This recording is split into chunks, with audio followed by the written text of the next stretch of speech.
Yebela vitesse à G. Yebela vitesse à G. Bana kini, bana poto, wapi partout, bisika bozali. Vraiment, site na bino yango. Site Malonga. Congo Suisse TV. Mon côté, et kokani na yango. Donc, mutunyo sokoto, koyoka basolo kitoko. Okolanda basolo kitoko, bemiswa kitoko. Yabino yango. Donc, moussou se zati. Donc, boko senti bilengi nango, boko découvrir ma solo belé, boko mona makabo belé, donc c'est pour sabino et longola bino ma souci banine. Donc, site na bino yango. Boyo ki yango, hein. Bisous. Bisous. Boulou te. Yena Congo Suisse TV. Boulou ça c'est du bio. Et nous là ça que Congo Suisse TV, c'est du bio. Kuna Togiaka ya ma chambre froide. Vraie information. C'est Congo Suisse TV. Boulou et yoka soga Congo Suisse TV. Tsunga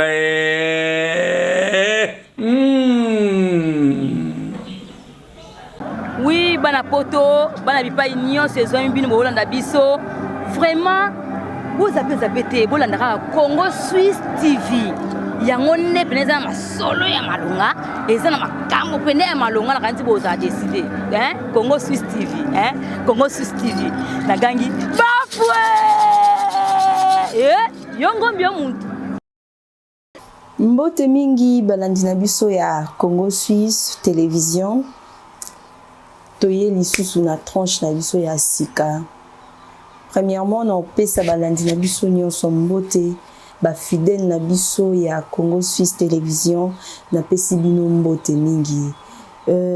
Bato ya Suisse, bato ya Congo, na pesi bino mbote. Partout dans le monde où vous nous suivez en ce moment, je vous salue et puis na lingi bino mingi.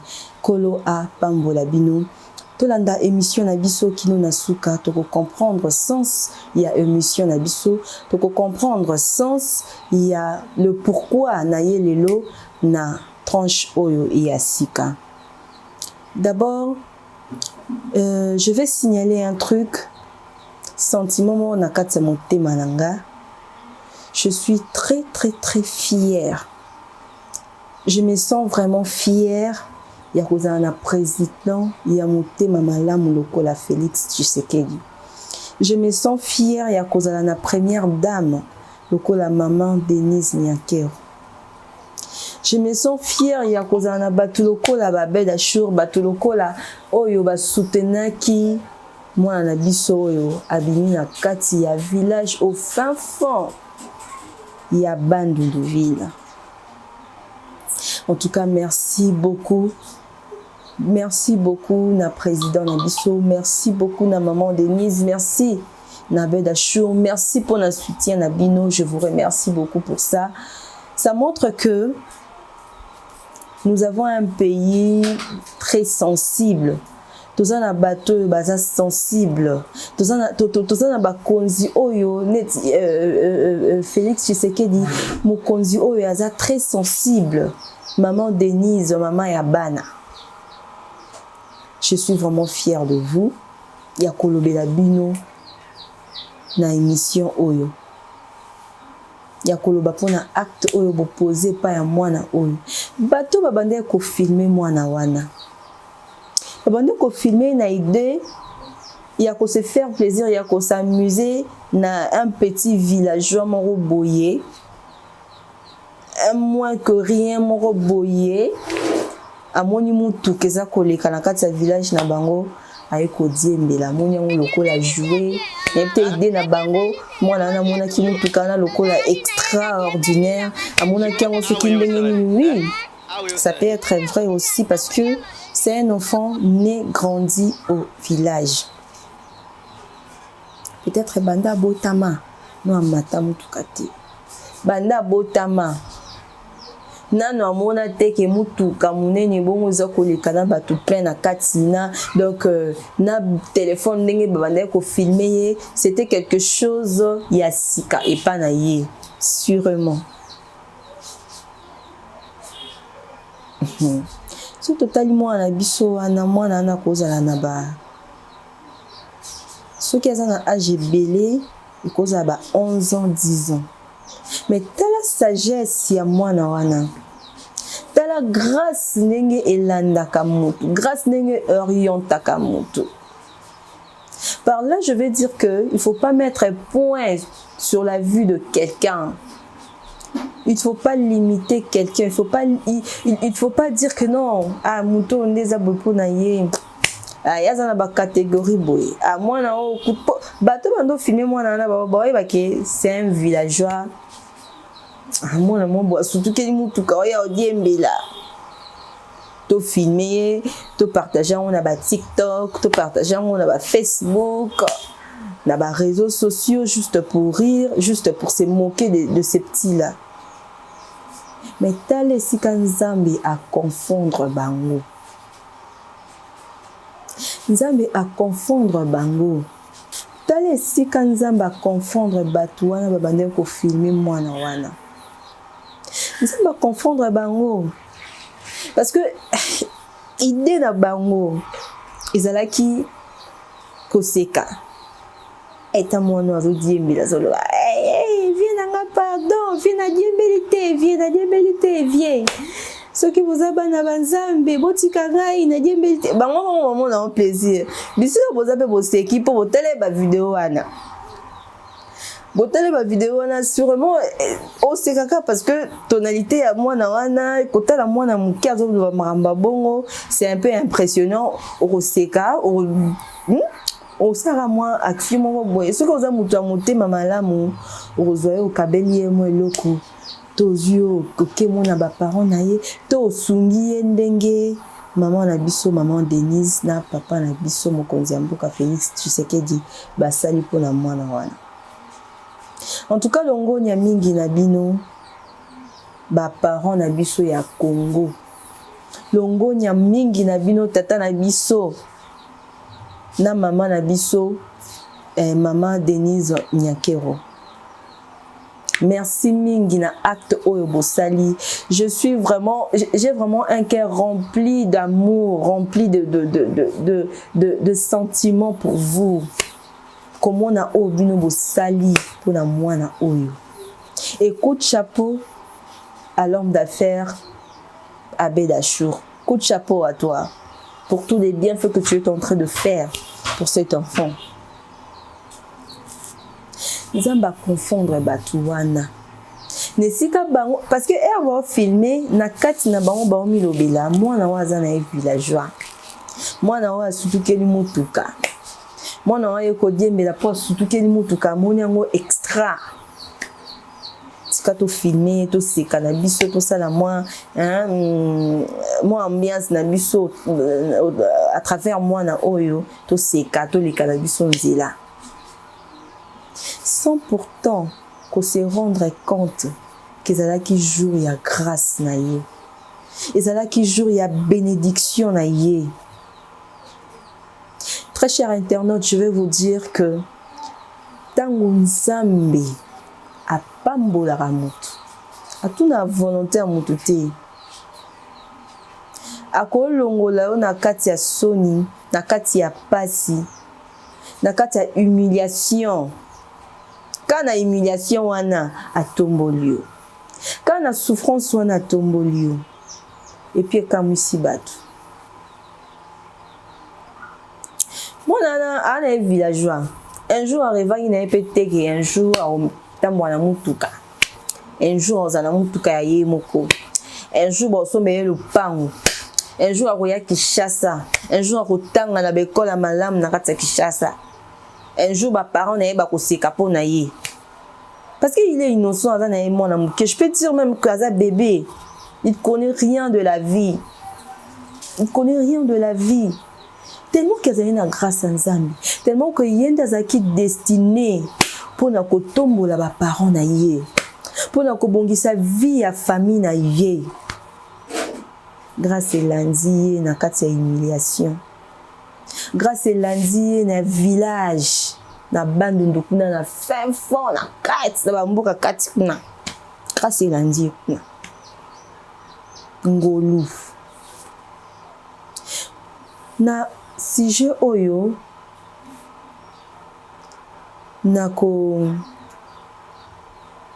kopesa conseil moke na bino ba oyo bonéglige bato, na bino ba oyo bojuge bato selon apparence na ye, selon mode de vie aza ko vivre na moment wana, selon ndenge yo kuteli ye oza ko juger, oza ko mettre point na vie na ye. Ah que moi sio ye kutu abima kutu na famille ya boy, ye kutu aza boy, ye kutu po bongeza passe. Ah moi mbali wana musana ko tema na ba coin azali na musala te, azali na loko sala te hein. Soko ebite ke na kwena telema wana ngo soki aza na ngolo ya Nzambe, soki aza na epakwa ya Nzambe. Gloire yo kuteka esika tema na coin wana. Gloire yo kuteka bisika na Alexa air na ba coin. Gloire kuteka bisika na kobeta balle na ba terrain ya quartier. Akompe joueur amené. Il faut pas négliger quelqu'un dans la vie. Il faut pas rabaisser quelqu'un. Il faut pas juger quelqu'un selon apparence na yé. Selon mode de vie, selon situation actuelle, oyo kutelié nango. Tu connais pas son passé, tu connais pas son futur. Tu connais pas son avenir. Et belé abana bota mona banzela oyo. O lelo ba comme ba phaseur. Ba sans abri. Ba sans abri, ba délaissé. Ba na mon ba jeté. Rejeté par la société, rejeté par leur famille, je peux dire. Bana wana, tout le monde a ba onanzela ebele okaza no kabele mo nangate, peut-être ane ndoki. Non, plus ça nanga elo nangate, peut-être azana ndoki. Bana boy ba telingana na bandela bazana ba ndoki. Bazana misala mabe, bazaka boy boy ya kosunga bango, soit disant que ba ndoki. Soit disant que si bota mwana balabala na ba famille na bango ba boaka bango parce que ba bandoki. Oye bateke mwana wana ya msu avenir na eleki ya yo. Msu futur na eleki ya yo. Est-ce que peut-être lobby yende peut-être salisa bana na yo. Yende peut-être à engager bana na misala, yende peut-être à un avenir meilleur que les kabano yo boti. Yo mto na via malamu lelo, yo moni na pati na balabala, au moni no yo leki. Il ne faut pas négliger quelqu'un dans la vie. Apprenez à avoir un bon cœur. Apprenez à avoir un cœur d'aider. Apprenez à avoir un cœur des enfants de Dieu. Nous sommes de chrétiens, pas seulement je peux dire pas seulement par slogan. Nous sommes de chrétiens. Il faut acte nabiso, misala nabiso et la kisaka tozaba chrétien. Exemple.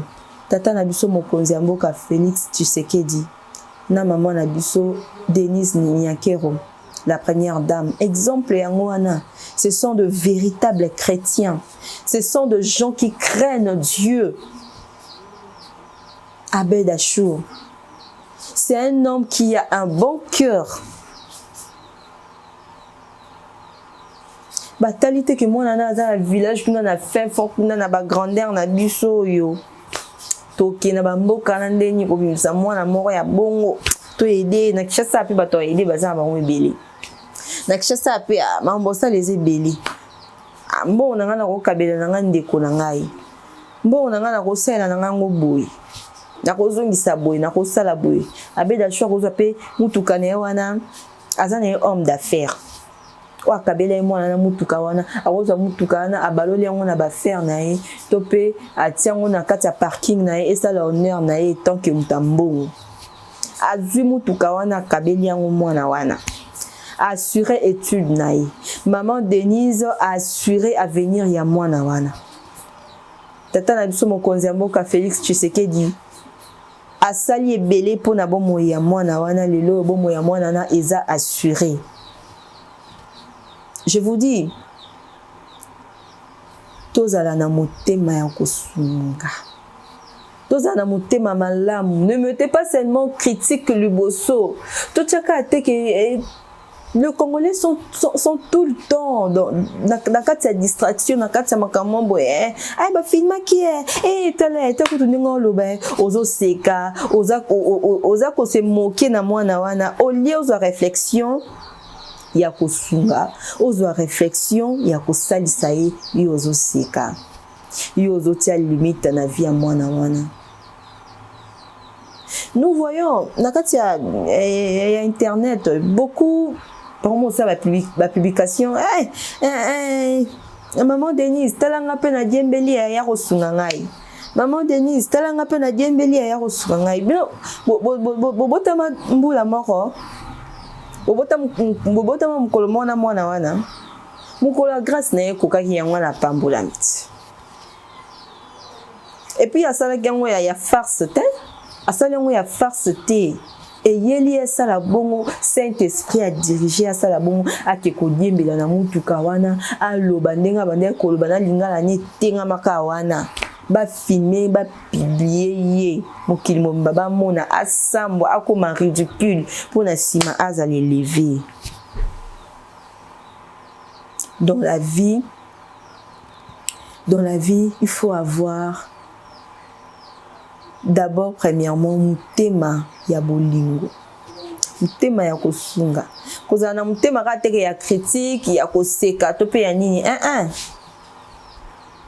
mwana na lelo vie na échanger mwana na lelo akoti na ndako ya mokonzi mwana na lelo akomi na bonne vie aza compté parmi bana bonne vie na kati ya Kinshasa o au vivre la molia kitoko e musu mutu ana filma ki wana bana na eba opusa na kutute lelo yo na ye na mwana wana oya filma ki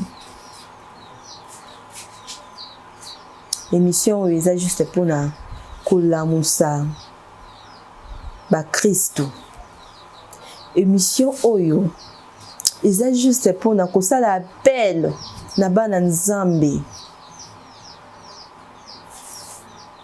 bozala mutema kosunga bozala toujours kate na mutema ya critique na mutema rabaisser baninga bozala toujours kate na comportement wana au peuple congolais peuple quinois bazala nango olika na balabala omoni muninga lipape katani obandi oseka ye olobi misata moi 2000 la gomme ya combien obisi moi 2000 francs moi 3000 francs yaya somba lipapa ela tapo na moni sapate na ikatani kabila nga moi 1000 francs na futa transport longo kuna yoza ndoki ngolo kangai botia toujours mentalité wana ya ko rejeter bandeko na biso moko ba congolais mutema ya lisungi ezaka susu te mutema ya mawesi la biso toza exemple ya tata pe ya mama na biso tata na biso mokonzi ya mboka Félix Tshisekedi na maman na biso Denise Onyakiro tous exemples na bango tous se comporter comme le vrai chrétien et ozala malamu mingi na bino bato nyonso tu bosala ba video maman Denise talanga na diembeli ya kosunga ngai tala mwana ngai ya diembeli ya kosunga ya kotangisa ya osombela ye mutuka non arrêtez de faire ça bobotama mukolo monte bana bino babotama mukolo monte na mwana ana mutu na mutu azana destiné na ye mwana na itanga maki asala bongo po lelo ovi na ye koma boui. Vous n'êtes pas pareil, vous en donnez mon côté.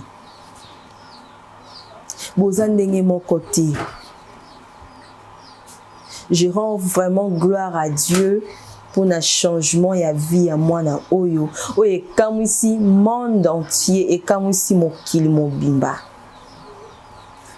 Kande tola muki to moni mwana moko diembela na mutuka ba filmer to seki kande tola muki to moni mwana wana akoti na ndako mokonzi to moni mwana wana s'épanouir mwana wana akomi na bonne vie oyo nde na loba ke bana kuto ya muto a filma kiye emsu bana vie oye mwana na azana ngolelo te. Alors apprenez à faire du bien autour de vous.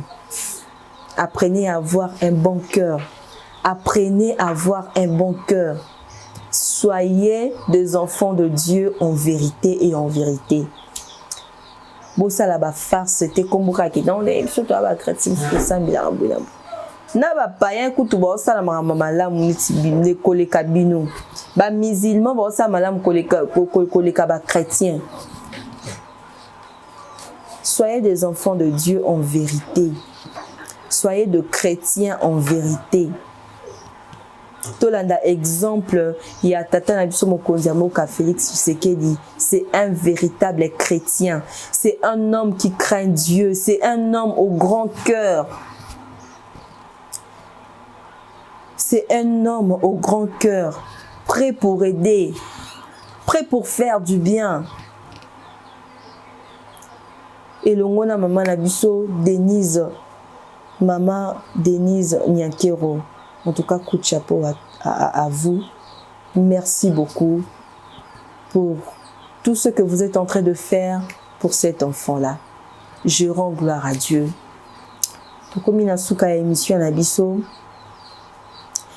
bino bato bozaki libakwa kolanda biso soki ezambala liboso bo suivre émission na biso bo salante ko s'abonner massivement mais yango na bosani te na pesi mbote bele mingi na boss John Simao na Suisse aza kolanda biso na pesi mbote mingi na famille na ngai famille Perrière na pesi mbote mingi na le grand caméraman na biso Beni aza na sima caméraman aza na sima caméra na biso na pesi mbote mingi. En tout cas merci mingi parce que ozala ki wane bandeli kino na suka émission na biso yondo za kosala ete po na image o ezala boye. Coup de chapeau vraiment à toi aussi. Merci na balandi na biso nyon surtout ya Congo Suisse. Je vous salue de partout où vous êtes. Je vous aime beaucoup. Que Dieu vous bénisse. On se retrouve très prochainement. Merci beaucoup. Au revoir. Yebela vitesse à G. Yebela vitesse à G.